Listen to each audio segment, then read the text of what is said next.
Hi, it's Mark with RadioBro, and I want to talk to you about how MiniSatCom works. This is the little UHF radio, and it's used often in small spacecraft like CubeSats and pocket cubes to text message or do small message packet transfer between ground and space to ground. The little unit is designed to be mounted inside of the small spacecraft with a digital interface, a mechanical interface with the screws, and the RF interface, which is a coax cable to go out to the antenna. Let's take a look at the development tools that most users would operate. So a normal kit that we would send includes a developer's board with the radios. You always would want more than one radio to talk, because you obviously need a sender and a receiver, and they are transceivers, so either one can send and either one can receive. We also send a logic analyzer that's made by Salier, and Salier logic analyzer with some cables that we made special for MiniSatCom plugs into Salier and into the developer's board to make this a very fast turn on. So these are new units. I just bolted them on. You just take the MiniSatCom, you slide it into the position on the developer's board, and then you mount 3 screws on the bottom. And you click the antenna in, and it's ready to run. So let's go ahead and power these up right out the box and see how easy it is to send messages from this radio to that radio. First thing we'll do is let's power one of these with DC power supply, and the other one will power with a USB wall supply just for convenience. These units can run off of USB power because they draw so little power. The instructions we're going to follow today are on our website at support.radiobro.com, and you click the MiniSatCom link. It has the instructions here that we'll follow. So we're going to go through on the page for getting started. We're going to follow how to set it up for testing with the developer's board. We're going to go through some switch positions on the side of each of the boards, and we're going to put the same configuration on both units except for the power. So we'll have RF enable to on, and the RF enable is at the top, and it's in the on position, and the RF enable is in the on position up here at top. Switch number 2, we want to put the power selection to USB power on one of them, and we'll actually use external header for the other one. So the instructions are written for USB power for both of them. So let's go ahead and make this one the USB powered device. And this one we'll make sure it's on the external header, which is the down position. And the external header is here on the bottom, external header.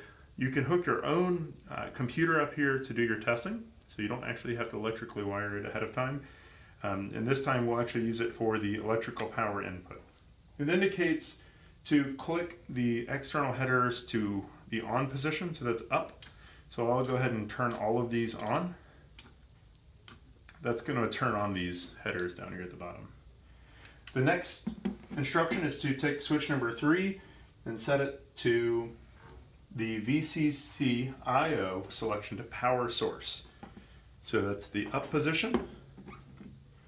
That's the up position. This sets the logic level shifter that's inside of MiniSatCom to the comms, the digital communication voltage.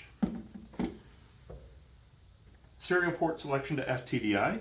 So we're going to route the UART, instead of down through the header, we're going to route it into this USB UART converter from FTDI. And so let's go ahead and set these in the up position. Great, and we're almost there.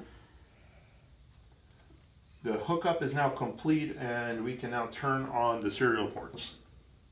So USB wire, let's go ahead and hook up the wires. So here's 2 USB mini cables. Here are 2 USB mini cables. We're just going to use one of them on this computer. They're all the same. They're both power and data cables. So let's go ahead and hook up.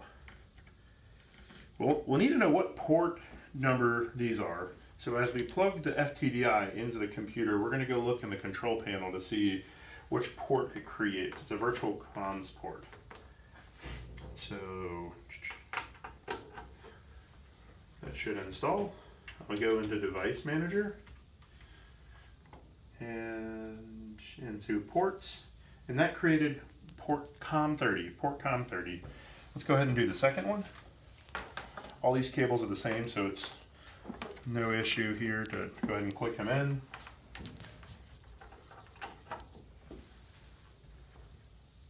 And that created COM25. So we have COM25 and COM30. We'll remember that. Let's go ahead and hook up the power. So the one on the right, we're going to hook up to wall power.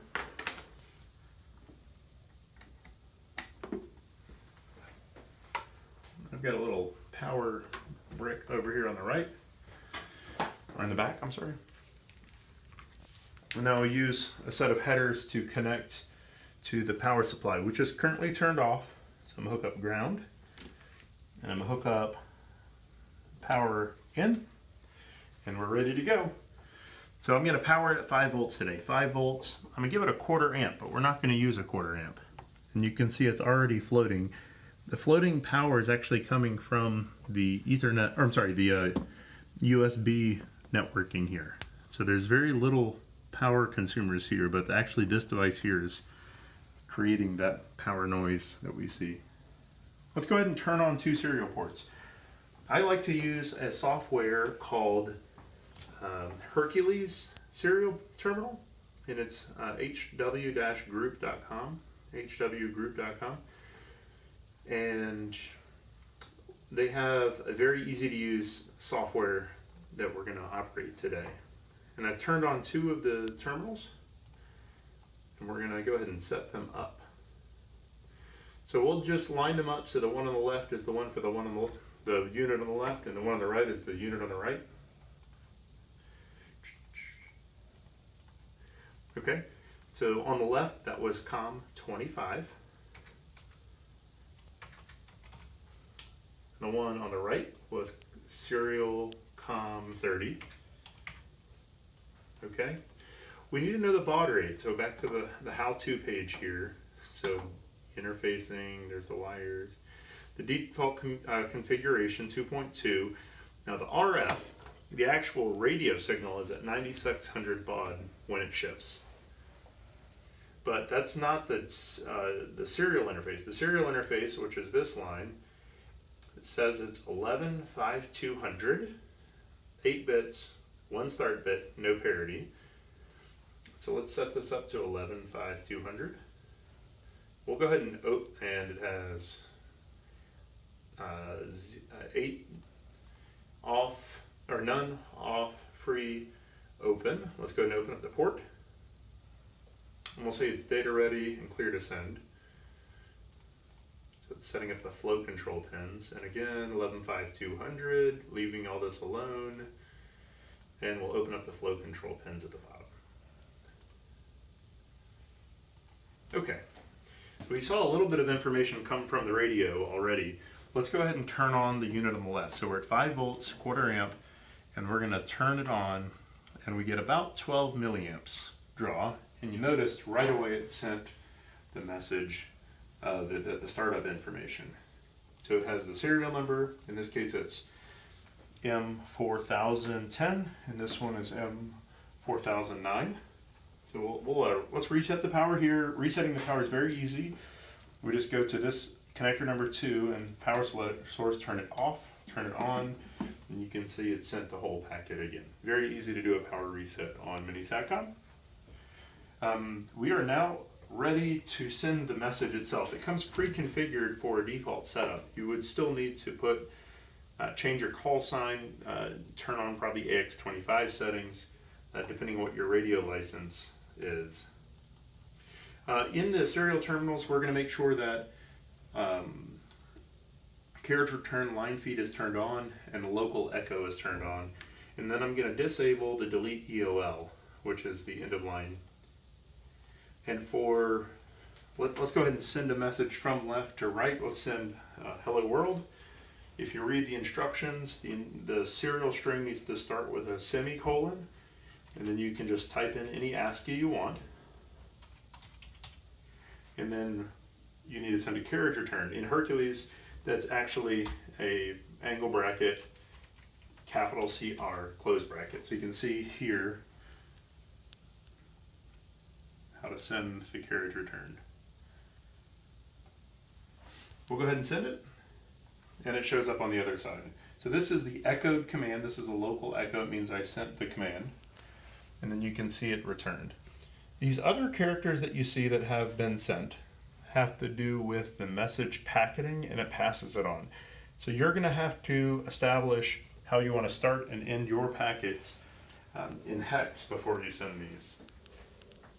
You can also send these in hex, and you can test that here by turning on the hex enable for each one of the terminals. That's very much okay. Let's go ahead and send it again and see if we even see any power consumption at all. So let's go ahead and zoom in. I'll send it one more time. I'll send it maybe 3 times though. 1, 2, 3. So you can see it jumped up to about 100 milliamps just momentarily when we're running at 5 volts. That's how MiniSatCom works. If you wanted to run this from your own computer from another embedded system, you can unplug this serial terminal, change which serial port you wanted, and then plug your computer into the external header down here at the bottom. So let's take a look at the logic analyzer that is provided with MiniSatCom. So the Salier product is a very easy to use unit. This one is the Salier Logic 8 Pro. It's a little computer. It comes with the Ethernet cables, all the wire clips that you would need. And then we have these custom clips that sometimes we send out that allow you to plug directly from the Salier Logic Analyzer into the Logic Analyzer port. When you plug in, then you can monitor whether whichever pins you're actually operating on. Of course, if we're doing UART like we're doing today, you would be able to see the RX, TX, RTS, and the CTS lines dancing. That's a summary of how MiniSatCom operates and how many people would use the developers boards. Thanks for joining.